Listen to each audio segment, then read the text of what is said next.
আমি মনে করি বিশ্বে এখন যা ঘটছে তা নিয়ে অসচেতন থাকা অসম্ভব। মুসলমানদের বিরুদ্ধে অমুসলিমরা যে ঘৃণ্য অপরাধ চালাচ্ছে এবং মুসলমানরাও অপর মুসলিমের বিরুদ্ধে যে অপরাধ চালাচ্ছে তার দ্বারা আমরা সবাই প্রভাবিত। একজন মুসলিম হিসেবে বড় হওয়ার কালে এই ট্র্যাজেডিগুলো আমাদের প্রাত্যহিক জীবনের অংশ হয়ে দাঁড়িয়েছে। আমাদের মধ্যে যাদের বয়স 30-40 বছর, আপনারা দেখেছেন গত অর্ধ শতক বা তার চেয়েও বেশি সময় ধরে উম্মাহ শুধু একটি সংকটের পর আরেকটি, এরপর আরেকটি, এরপর আরেকটির মধ্য দিয়ে গত হয়েছে। এভাবে দীর্ঘ সময় পর কোনো ব্যক্তি একেবারে নিস্তেজ হয়ে পড়তে পারে। ওহ, আবার শুরু হলো, এরপর আরেকটা, এরপর আরেকটা, এরপর আরেকটা। এত বেশি জনপদ আজ চলছে এবং এত বেশি জরুরি অবস্থা আজ মুসলিম জনপদগুলোতে, যেমন আমাদের প্রাণপ্রিয় ফিলিস্তিনে এই মুহূর্তে যা ঘটছে। একদিকে হতাশা, অন্যদিকে নিরুপায় অবস্থা। আমাদের পক্ষে কি করার আছে? ব্যাপারগুলো আমাদের সম্পূর্ণরূপে অভিভূত করে ফেলতে পারে। অনেক মানুষ আমাকে এই বিষয়ে বক্তব্য রাখতে বলেছেন, ফিলিস্তিন সম্পর্কে আমার চিন্তাভাবনা কি তা নিয়ে কথা বলতে বলেছেন, উম্মার অবস্থা নিয়ে আমি কি মনে করি। আমি আসলে কিছু সময় যাবৎ চুপ করেছিলাম, আমি কিছু বলিনি। আর এই খুতবাতেও এই নিয়ে কথা বলবো না। আমি সিদ্ধান্ত নিয়েছি প্রথমে নিজের চিন্তাভাবনাগুলোকে একত্রিত করতে, কারণ আমার প্রথম প্রতিক্রিয়া ছিল, আমি আগেও এটা অনুভব করেছি, আমি এই প্রতিক্রিয়া উম্মার কাছ থেকে আগেও দেখেছি। বস্তুত আমি এই প্রতিক্রিয়া দেখেছি চক্রাকারী চলতে প্রায় প্রতি সিজনে। ঠিক এই পরিস্থিতিতে আমরা বারবার ছিলাম। অতএব ক্ষোভ প্রকাশ করা, নির্যাতিত উম্মার জন্য দোয়া করা, এই ধারণাগুলোর সাথে আমরা সবাই পরিচিত, সবাই এ সম্পর্কে জানে। এই অনুভূতিগুলো সবার হয় এবং সবাই এই দোয়াগুলো করে থাকে। সবাই তাদের সামর্থ্য অনুযায়ী আর্থিক সাহায্যও করে থাকে। প্রতিবাদ মুসলিম দেশগুলোর বিরুদ্ধে যারা উম্মার জন্য কিছু করছে না, প্রতিবাদ জাতিসংঘের বিরুদ্ধে, প্রতিবাদ যুক্তরাষ্ট্রের বিরুদ্ধে, প্রতিবাদ ইসরায়েলের মতো অপরাধী রাষ্ট্রের বিরুদ্ধে, ইত্যাদি ইত্যাদি ইত্যাদি। আমরা এই কাজগুলো অসংখ্যবার করেছি ইতিমধ্যে। এই কাজগুলোর পেছনে যৌক্তিকতা আমি বুঝি, আমি সত্যি বুঝি, কিন্তু আমি আরও অনুভব করি এগুলোই যথেষ্ট নয়। আমরা এই কাজগুলো বহুবার ধরে করে আসছি।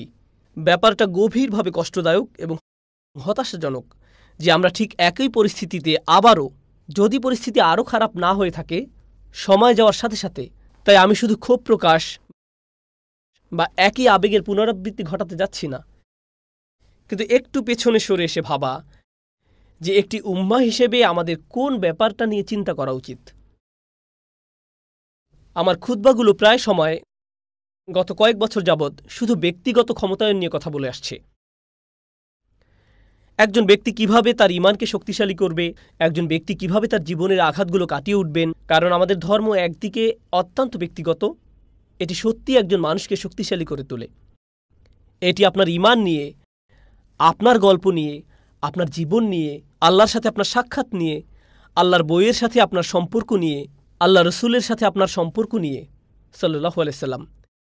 এটি আপনার সমস্যাগুলো নিয়ে, আপনার পরিবার নিয়ে, আপনার ব্যবসা নিয়ে, আপনার আর্থিক অবস্থা নিয়ে, আপনার জাকাত নিয়ে, আপনার নামাজ নিয়ে। এটি খুবই ব্যক্তিগত একদিকে, কিন্তু অন্যদিকে আমাদের এই চেতনা প্রদান করা হয়েছে যে আমরা নিজেদের চেয়েও বিরাট কিছুর অংশ। শুধু পরিবার বা সমাজের নয়, আমরা একটি উম্মার অংশ, আমরা অনেক বড় কিছুর অংশ। যে জিনিসটির আমরা অংশ, যে অস্তিত্বের আমরা অংশ, সেটি জাতিগোষ্ঠীকে ছাড়িয়ে যায়। আমরা একই ভাষায় কথা না বলতে পারি, আমাদের মাঝে একমাত্র কমন বিষয় হলো লা ইলাহা ইল্লাল্লাহ মুহাম্মাদুর রাসূলুল্লাহ সাল্লাল্লাহু আলাইহি সাল্লাম। শুধু এটাই যথেষ্ট। আমরা সম্পূর্ণ ভিন্ন সংস্কৃতি, ভিন্ন পরিবেশ, ভিন্ন জাতি থেকে আসতে পারি। এমনকি আমাদের জীবন পদ্ধতি ভিন্ন ধরনের হতে পারে। সাংস্কৃতিক দিক থেকে আমরা একে অন্যের থেকে সম্পূর্ণ আলাদা হতে পারি, কিন্তু আমাদের মাঝে রয়েছে একটি দৃঢ় বন্ধন। আল্লাহর বই আমাদের সবাইকে একই বন্ধনে আবদ্ধ করে। তাহলে উম্মার একটি চেতনা আমাদের মাঝে রয়েছে। ঠিক এই কারণেই আমরা সামষ্টিকভাবে ব্যথা অনুভব করি উইঘুর মুসলমানদের অবস্থা দেখে। আমরা সামষ্টিকভাবে ব্যথা অনুভব করছি 90-এর দশকে বসনিয়ার কসোভোর অবস্থা দেখে। আমরা সামষ্টিক ব্যথা অনুভব করে আসছি গত অর্ধ শতকের বেশি সময় ধরে ফিলিস্তিনের অবস্থা দেখে, আফগানিস্তানের অবস্থা দেখে যা এখন ঘটে চলছে, ইয়েমেনের অবস্থা দেখে যা এখনও ঘটছে, রোহিঙ্গা মুসলিমদের অবস্থা দেখে, শ্রীলঙ্কার মুসলমানদের অবস্থা দেখে, যখন দাঙ্গার সময় বৌদ্ধ সন্ত্রাসীরা শহরে মুসলমানদের আক্রমণ করেছিল, ভারতের গুজরাটে মুসলমানদের প্রতি যে নির্যাতন চালানো হয়েছিল, এরপর কাশ্মীর। এই লিস্ট অনেক বড়। খুবই খুবই বড় তালিকা। এখন আমরা একটি উম্মা হিসেবে উম্মার অংশ হওয়ার অর্থ কি? এই জ্বলন্ত আগুন থেকে কিছুটা পেছনে সরে এসে আল্লাহর কিতাবের দিকে ফিরতে চাই, কিছু একটা পেতে চাই। আর আমি দাবি করছি না যে আমার কাছে এর কোনো উত্তর আছে।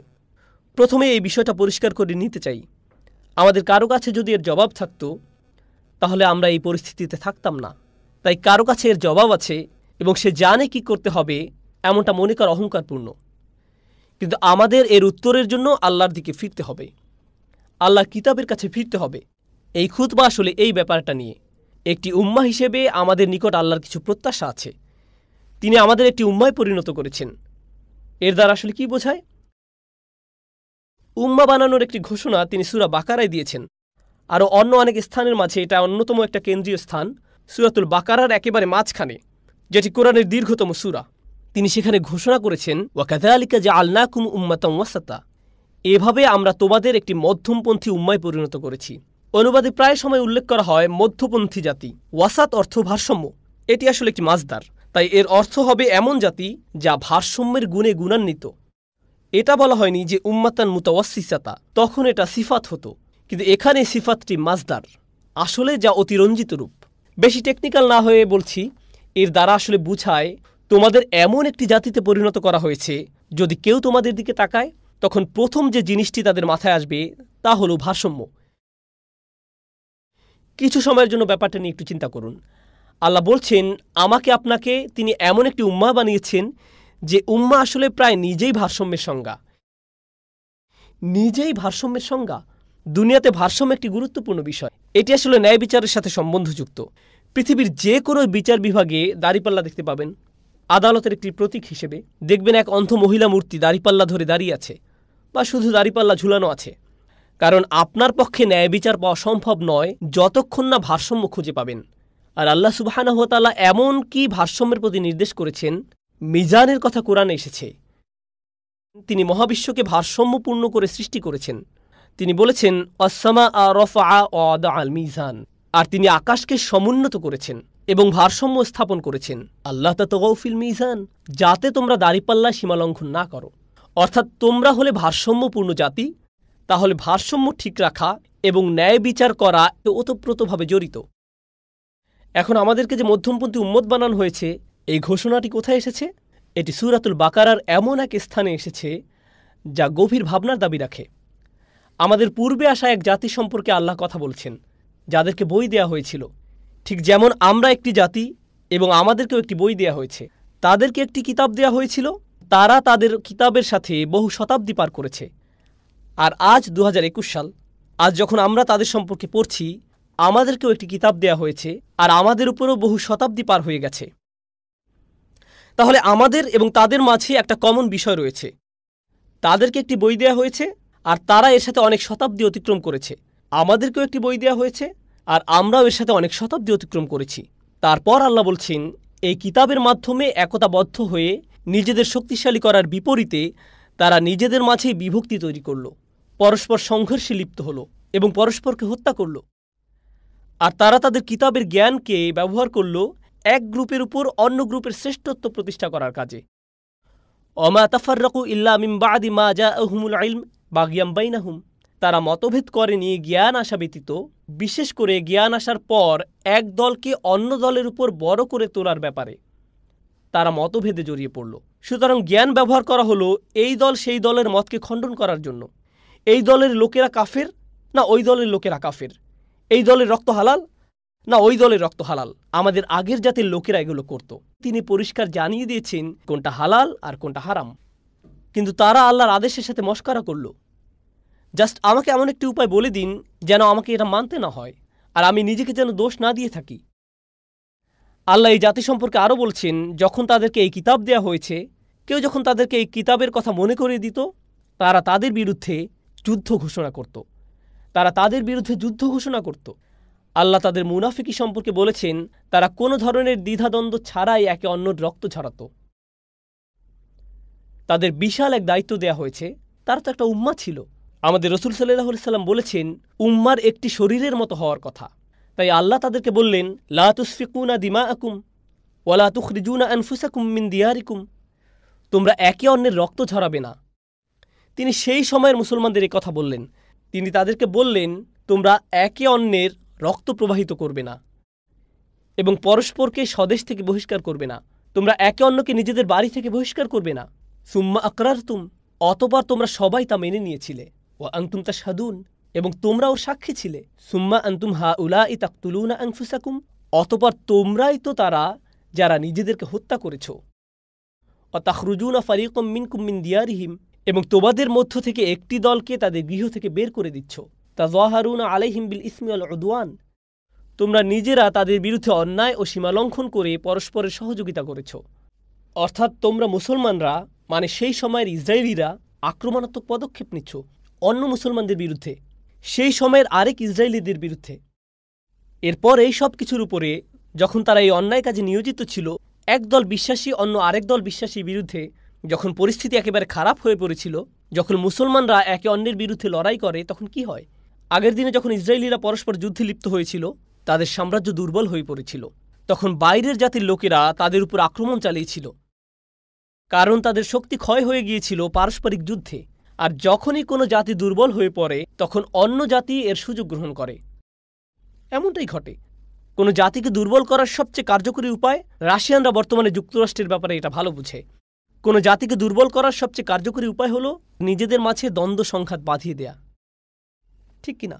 তাই যখন সে সময়ের মুসলমানরা একে অন্যের বিরুদ্ধে দ্বন্দ্ব সংঘাতে জড়িয়ে পড়ল, তখন সিরিয়ানরা, ব্যাবিলনীয়রা, সে সময়ের শক্তিশালী জাতিগুলো যারা শক্তির দিক দিয়ে ইসরায়েলিদের সমতুল্য ছিল, তারা তাদের দুর্বলতা দেখল এবং তাদের উপর আক্রমণ চালাতে শুরু করল। যখন সেই কুফফার শক্তিগুলো এসে আক্রমণ চালাতে শুরু করল, তখন বহু মুসলিমকে জেলে ঢুকানো হলো, বন্দী করা হলো, অনেকের উপর নির্যাতন চালানো হলো। এভাবে যখন একদল মুসলিমের উপর কুফফাররা নির্যাতন চালাতো, অন্য মুসলিম দল বলতো, তারা তোমাদের ভাই, তাদের মুক্ত করো। ওয়া ইয়াতুকুম উসারা তুফাদুহুম, তারা যখন বন্দী রূপে তোমাদের নিকট হাজির হয়, তখন তোমরা বলতে তাদের জন্য মুক্তিপণ দাও, তোমাদের ভাইদের জন্য মুক্তিপণ দাও। একই আয়াতে আল্লাহ বলছেন, তোমরা নিজেরাই একে অন্যের গলা কাটছিলে, আর এই গলা কাটার কারণে তোমরা এতই দুর্বল হয়ে পড়লে যে অন্য জাতি এলো এবং তোমাদের পরাভূত করলো। আর যখন তারা এভাবে তোমাদের পরাজিত করতে শুরু করলো, তখন তোমরা বলতে শুরু করলে, না না, আমাদের ভাইদের সাহায্য করো। কিন্তু তোমরাই তো শুরুতে এই দুর্বলতা সৃষ্টি করেছ। এটা তোমাদের হাতের কামাই। তোমরা তো ক্ষমতাশালী এক উম্মাহ ছিলে, আল্লাহ তোমাদের সাথে ছিল। ফাদ্দালতুকুম আলাল আলামিন, আল্লাহ ইসরায়েলিদের স্মরণ করিয়ে দিচ্ছেন, আমি তোমাদেরকে পৃথিবীর অন্য সব জাতির উপর উচ্চ মর্যাদা দিয়েছি। আল্লাহ তাদের সম্পর্কে কথা বলেছেন। তিনি তাদের সম্পর্কে আরও কি বলেছেন? তাদের স্থিতিশীলতা থাকত, সুশাসন থাকত, সমৃদ্ধি থাকত এই পৃথিবীতেই। শুধু আখিরাতে নয়, একজন ব্যক্তি হিসেবে কাউকে জীবনে কঠিন সময় পার করতে হতে পারে ইমানদার হলেও, তাই না? এই জীবনে আপনি শ্রেষ্ঠ ইমানদার হতে পারেন এবং আপনার জীবন হতে পারে দারুণ কষ্টকর। এমনকি নবীদের ক্ষেত্রেও এটা ঘটেছিল। কিন্তু জাতির জন্য আল্লাহর ফর্মুলা আলাদা। জাতির জন্য কোরআনের নিয়ম ভিন্ন রকম। ব্যক্তির জন্য এক ধরনের নিয়ম, আর জাতির জন্য কোরআনে যে নিয়ম রয়েছে তা ভিন্ন রকম।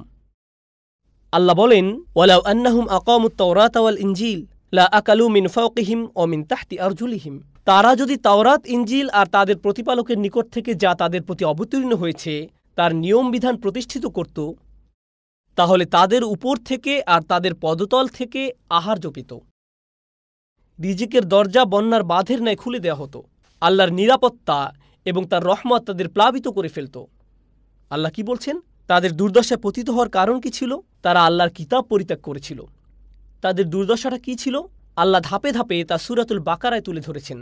আমাদেরকে ভারসাম্যপূর্ণ জাতি বলার পূর্বে তারা ভারসাম্য হারিয়ে ফেলেছিল। প্রথমত, তারা নিজেদের মধ্যে দ্বন্দ্ব সংঘাতে জড়িয়ে পড়েছিল।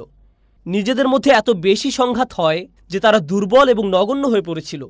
আর যখন এভাবে তারা যথেষ্ট দুর্বল এবং নগণ্য হয়ে পড়ল, তারা শত্রুর সহজ শিকারে পরিণত হলো। আল্লাহ বলছেন, এখন তোমাদের কারো কারো তোমাদের বন্দীদের জন্য খারাপ লাগা শুরু করলো। এটা আমাদের ইতিহাস নয়, এটা বনী ইসরায়েলের ইতিহাস। যাদের সম্পর্কে আল্লাহ বলছেন, তাদেরকে আল্লাহ একটি সম্মানিত উম্মায় পরিণত করেছিলেন এবং তাদেরকে অন্যদের উপরে উচ্চ মর্যাদা দিয়েছিলেন। কিন্তু তারা এটা নষ্ট করে ফেলেছিল। তাদের সে মর্যাদা আর অবশিষ্ট নেই। এখন আল্লাহ সিদ্ধান্ত নিলেন, শুধু সম্মান প্রদর্শন নয় আপনাকে এবং আমাকে, তিনি আমাদের পরীক্ষা করবেন সেই একই মর্যাদা দিয়ে।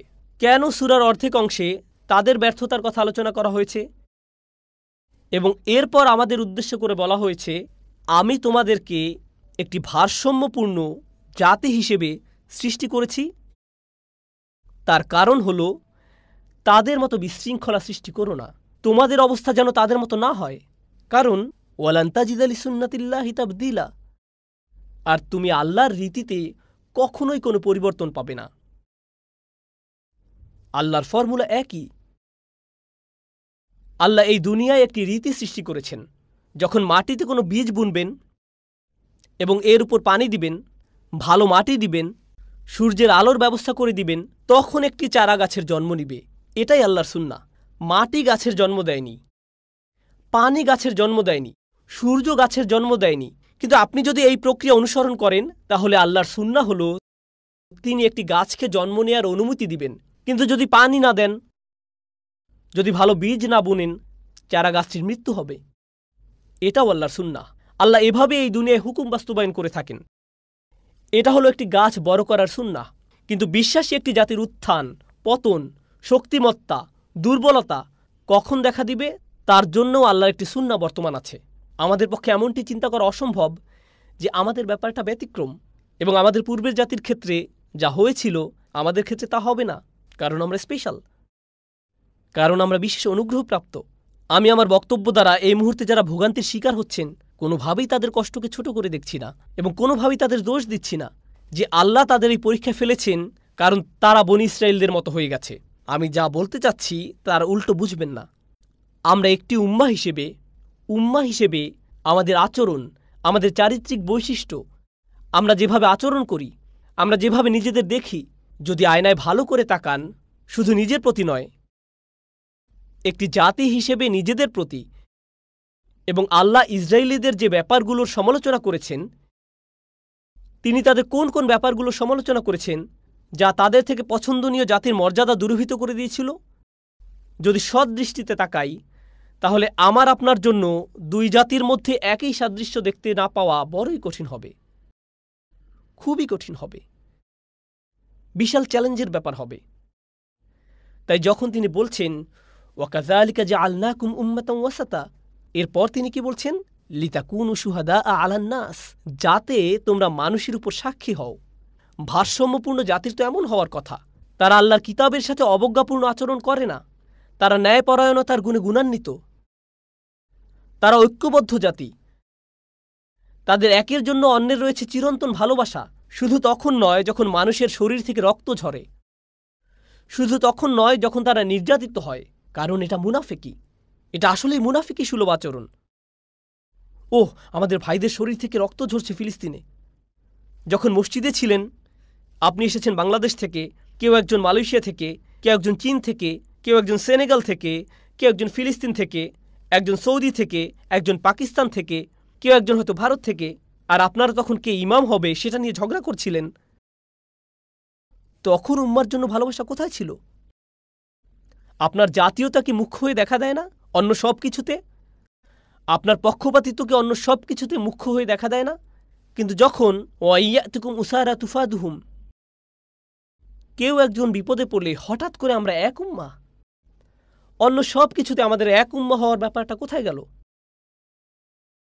এসব কথা শুনতে কষ্ট লাগে, এমনকি আমার জন্য বলতেও কষ্ট হচ্ছে, কারণ আমি আপনাদের সম্পর্কে কথা বলছি না, আমি আমার সম্পর্কে কথা বলছি। রাসূলুল্লাহ সাল্লাল্লাহু আলাইহি ওয়াসাল্লাম বলেছেন, আমরা হলাম একটি শরীরের মতো, কাজাসাত, এই উম্মাহ একটি শরীরের মতো। তাই আমি যখন উম্মার অবস্থা নিয়ে সমালোচনা করি, তখন আমি যেন আমার হাতের সমালোচনা করছি বা আমার পায়ের। এখনও আমি, এটা অন্য কেউ নয়, এটা অন্য কারো অপরাধ নয়। এই উপলব্ধিটা খুবই গুরুত্বপূর্ণ, কারণ এই আলোচনা শুনতে যতই হতাশাজনক লাগুক, আমাদের বুঝতে হবে অন্য মানুষেরা সমস্যা নয়, এটা অন্য একজনের জন্য নয়, এটা তাদের সমস্যা নয়। যদি ওই মুসলমানরা ভালো হয়ে যেত, তাহলে আমাদের সবার অবস্থা উন্নত হতো না। ওরা, তারা, এসব বলা বন্ধ করুন। আমরা সবাই এই সমস্যার অংশ, এটা সম্মিলিতভাবে আমাদের সমস্যা। পরিবারে যদি কোনো সমস্যা দেখা দেয়, আপনি তো তখন বলতে পারেন না এটা তাদের সমস্যা, এটা আমার বাবার সমস্যা, ওটা আমার ভাইয়ের সমস্যা। না, এটা আপনারও সমস্যা। আপনি তো একই বাসায় বাস করেন ভাই, একই বাসায়। এই উম্মাহ একটি বাসার মতো, এমনকি একটি বাসার চেয়েও বেশি। এটি একজন ব্যক্তির মতো। তাই আমাকেও সাবধান থাকতে হবে। যদি আমার হাত ব্যথা করে বা আমার হাত যদি প্যারালাইসিসে আক্রান্ত হয়, এর যা করার কথা তা যদি না করে, তখন তো আমি বলবো না স্টুপিড হাত। আমার ইচ্ছে হয় তুমি যদি আমার শরীরের অংশ না হতে তারপর এটা কাটা শুরু করলেন। এমনটা তো কেউ করে না। হাতটাকে সুস্থ করার জন্য আপনি সাধ্যের মধ্যে সব কিছু করবেন। ব্যথা কোথা থেকে আসছে তা শনাক্ত করার জন্য সব কিছু করবেন। আমাকে কি কি ঔষধ খেতে হবে, কিভাবে আমি এই সমস্যা থেকে মুক্তি পাব। অনেক সময় এক রাতেই হয়তো সমস্যার সমাধান হয়ে যাবে না, সমাধান হতে কিছুটা সময় লাগবে। যে উপমাটি আমার মাথায় আসে, যে কারণে আমি চুপ করে থাকি, যে উদাহরণের কথা আমার মনে আসে, ধরুন এক ব্যক্তি অসুস্থ, সে দারুণ অসুস্থ। অনেকে দেখবেন দীর্ঘদিন যাবৎ জটিল ব্যাধিতে ভোগে, তো সে একই রকম ব্যাধিতে দীর্ঘদিন যাবৎ আক্রান্ত, কিন্তু সে এর জন্য কোনো চিকিৎসা গ্রহণ করে না। সে মাঝে মধ্যে কাশি দেয়, দিন দিন দুর্বল হয়ে পড়ছে, কিন্তু কোনো ওষুধ খাচ্ছে না। তার খাদ্যাভ্যাসও আগের মতোই, আগে যেভাবে জীবনযাপন করত সেভাবেই জীবনযাপন করছে। ফলে দিন দিন তার শরীর খারাপ থেকে আরও খারাপ হতে লাগলো। এরপর একদিন শরীরে বড় কিছু ঘটল, শরীরে কিছু একটা নষ্ট হয়ে যাওয়ার পর তাকে হাসপাতালে ভর্তি হতে হলো। কারণ ব্যথা এতই জটিল আকার ধারণ করেছে যে গোটা শরীর এখন অকেজো হয়ে পড়েছে। হাসপাতালে যাওয়ার পর তার সার্জারি করা হয়, অপারেশন করা হয়, বা এরকম কিছু একটা করা হয় ব্যথা কমিয়ে আনার জন্য। কিন্তু এরপরেও লোকটা আগের মতোই ঘুমন্ত, তার জীবনযাপন এখনও পূর্বের ন্যায়। কোনো পরিবর্তন না আনলে আপনি তো সুস্থতা আশা করতে পারেন না। আমরা এটাই করি। যখন বড় ধরনের কোনো দুর্যোগ দেখা দেয়, তখন আমরা এক উম্মার ন্যায় আচরণ করি, তখন এক উম্মার চেতনা জাগ্রত হয়ে ওঠে। আমি দোয়া করছি আল্লাহ যেন মুসলমানদের স্বস্তি দান করেন। আমি দোয়া করছি আল্লাহ আজ্জা ওয়া জাল্লা যেন সেসব মুসলমানদের সবর এবং ধৈর্য দান করেন যারা বাচ্চা হারিয়েছেন, অনেক শিশু পিতামাতা হারিয়েছেন। যখন আপনি বোমা হামলার কথা চিন্তা করেন, যখন আমি আফগানিস্তানে নিহত হওয়া মেয়েগুলোর কথা চিন্তা করছিলাম, যখন আমি তাদের কথা ভাবছিলাম, আমি নিজেও একজন পিতা, আমারও মেয়ে আছে, আমি কেমন বাকরুদ্ধ হয়ে যেতাম। আমি কি কোনো কথা বলতে পারতাম যখন এটা ঘটত? আমি যদি সত্যি সেই ব্যথা অনুভব করে থাকি, এই ব্যথা অনুভব করার পর আমার কি করার আছে? আমাদের তো কিছু একটা করতে পারার কথা। শুধু ব্যক্তি হিসেবে নয়, আমাদের ভাবতে হবে কিভাবে আমরা এক উম্মাহ হিসেবে আমাদের মর্যাদা পুনঃপ্রতিষ্ঠা করব। এটা ঘটতে হবে। এটা হালকা কোনো আলোচনা নয়, এটা খুবই সিরিয়াস একটি আলোচনা। প্রতিটি তরুণ তরুণী যারা আমার কথা শুনছো, অনলাইনে শুনছো, বা যারা আমার সামনে আছো, আল্লাহ আমাদেরকে এই পৃথিবীতে শুধু হালাল খাবার আহার করার জন্য প্রেরণ করেননি, বা ঈদের দিন কোলাকুলি করার জন্য প্রেরণ করেননি, এবং জীবন সাধারণ নিয়মে চলতে থাকবে। তাহলে উম্মার সদস্য হওয়ার মানে কি আমরা তা এখনো বুঝতে পারিনি। আপনি হয়তো ব্যক্তি হিসেবে মুসলিম হওয়ার মানে কি তা বুঝতে পেরেছেন, কিন্তু একটি উম্মার অংশ হওয়ার মানে কি এ ব্যাপারে আপনার কোনো ধারণাই নেই। উম্মার সদস্য হওয়ার মানে আমার চেয়েও বড় কিছু বর্তমান আছে, আমাকে যার ব্যাপারে সচেতন থাকতে হবে, মনের মধ্যে কিছু চিন্তা থাকতে হবে, কিছুটা ভাবনা থাকতে হবে, আর এই ভাবনাগুলো প্রকাশ ঘটতে হবে সুচিন্তিত কিছু কর্মতৎপরতার মাধ্যমে। আমি বলছি না যে এর উত্তর আমার কাছে আছে, আমি শুরুতেই পরিষ্কার করেছি, কিন্তু আমাদের ভেতরে অন্ততপক্ষে উম্মা নিয়ে গভীর ভাবনা থাকতে হবে। এই উম্মার ইতিহাস হল, এই উম্মার মানুষেরা দুনিয়াতে পরিবর্তন এনেছিল, তাই না? এই উম্মা হল উম্মাতান ওয়াসাতা। আল্লাহ বর্ণনা করেছেন, প্রসঙ্গত ওয়াসাতের অর্থ আগে বলেছিলাম, এর দ্বারা ভারসাম্য, ন্যায় বিচার, ন্যায্যতা বোঝায়।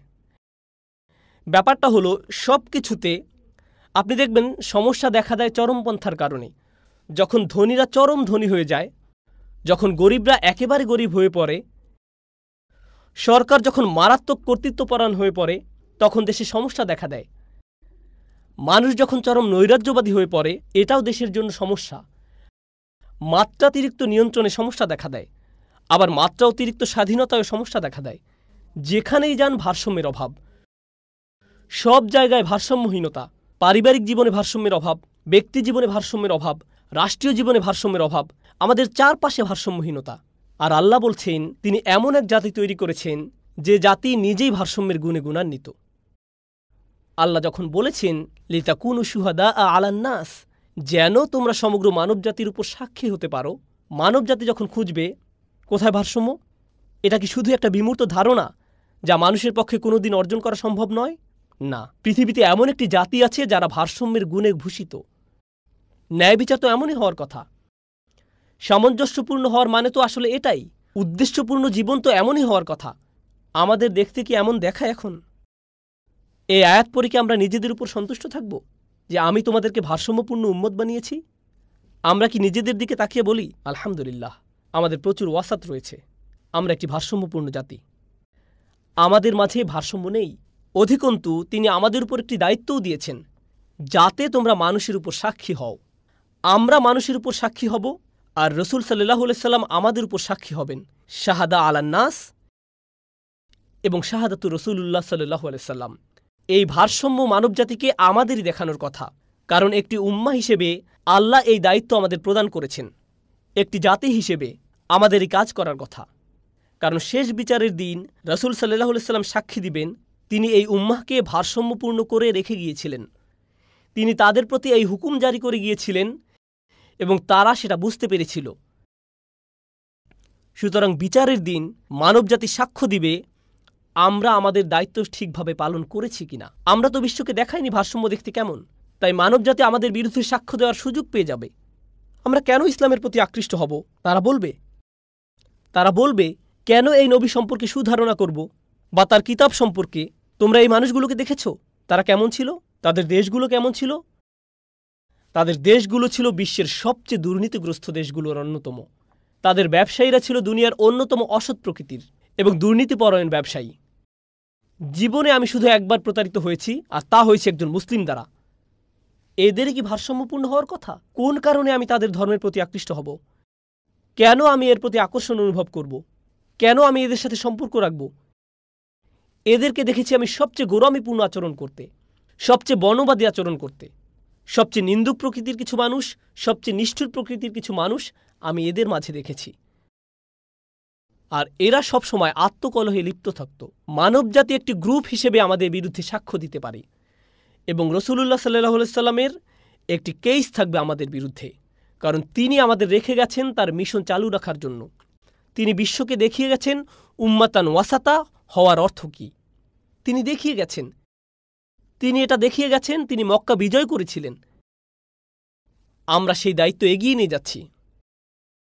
রমজান, আসলে রমজানের বিস্তারিত আলোচনায় আমি বলেছি আমরা যে ভিন্ন একটি জাতি, তার বাৎসরিক উৎসব হওয়ার কথা ছিল রমজান।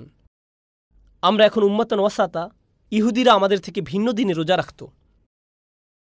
প্রথমে রসুল সাল্লাল্লাহু আলাইহি সাল্লাম তাদের দিনগুলোতে রোজা রাখতেন। এরপর আল্লাহ রমজানের বিধান নাজিল করে আমাদের জানিয়ে দিলেন তোমরা এখন ভিন্ন একটি জনগোষ্ঠী, ভিন্ন একটি জাতি। এজন্য সূরা বাকারার সব কিছু আমাদের নতুন জাতি হওয়ার দিকে ইঙ্গিত করে। তোমরা ভিন্ন দিনে রোজা রাখবে। আল্লাহর নতুন বাণী তোমাদের দেওয়া হয়েছে। আল্লাহর চূড়ান্ত কালাম তোমাদের সাথে আছে। আমাদের রাজধানী এখন আলাদা।